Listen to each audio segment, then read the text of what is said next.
Hey, comic book fans, welcome back to Comic Book Corner 2.0. And fans, you're back with me, Mike Spider Slayer, getting ready to talk about Gotham Episode 5, otherwise known as Viper. That's right, fans. Um, yeah, this episode was pretty cool because it had to deal with the failed drug or the prototype drug, otherwise known as Venom.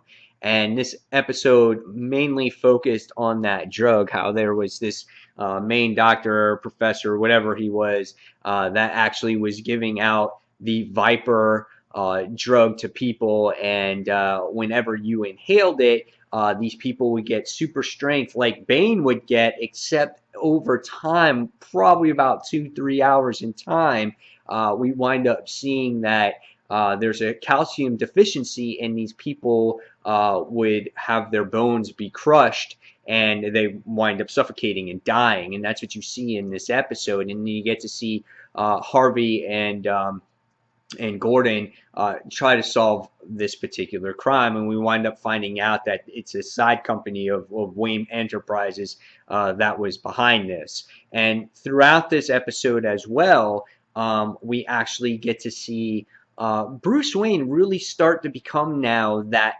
young detective.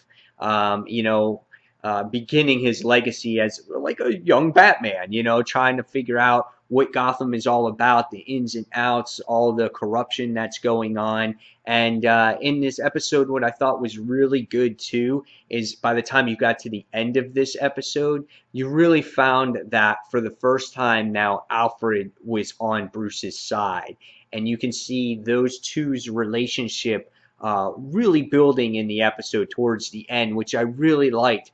That was really great character development there. I really enjoyed that piece. And they finally have that connection that you've been looking forward to with these two characters. So I could really appreciate that. Also, in this episode, we continue the uprise of the Penguin, which is probably my favorite part of this series so far. I never thought that the Penguin could really be such a likable character here, but to see the origin story, to see him be exiled from Gotham and go to the rise where he's at right now is awesome because he gets exiled, he winds up clawing himself back in.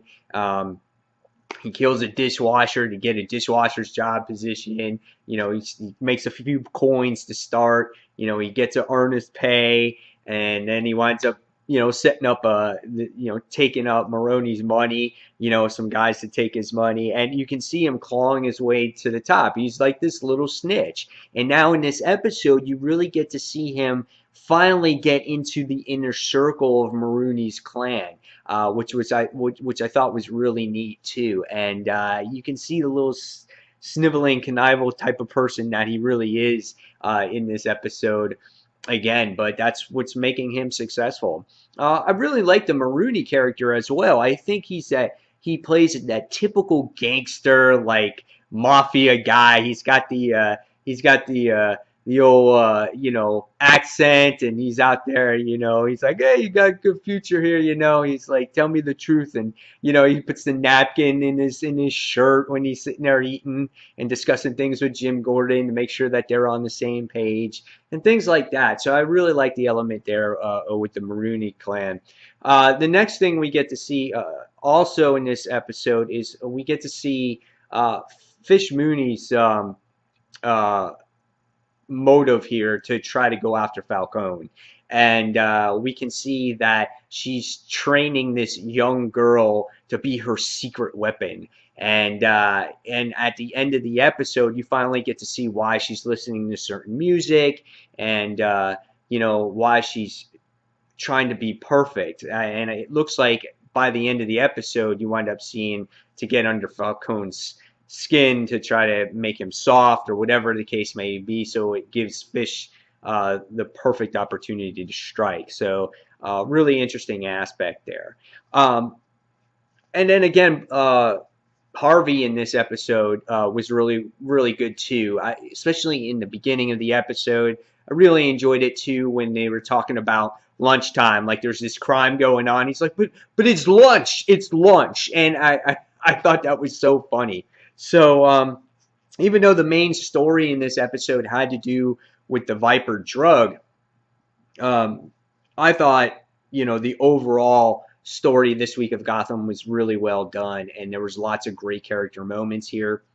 I love where possibly next week where we're going to see the Scarecrow, which I think might be the most vicious villain that we've come across yet. I thought it was pretty ingenious to actually introduce this Viper drug to the people watching Gotham, because this is again the prototype drug to Venom. So really interesting stuff here. I really enjoyed this episode.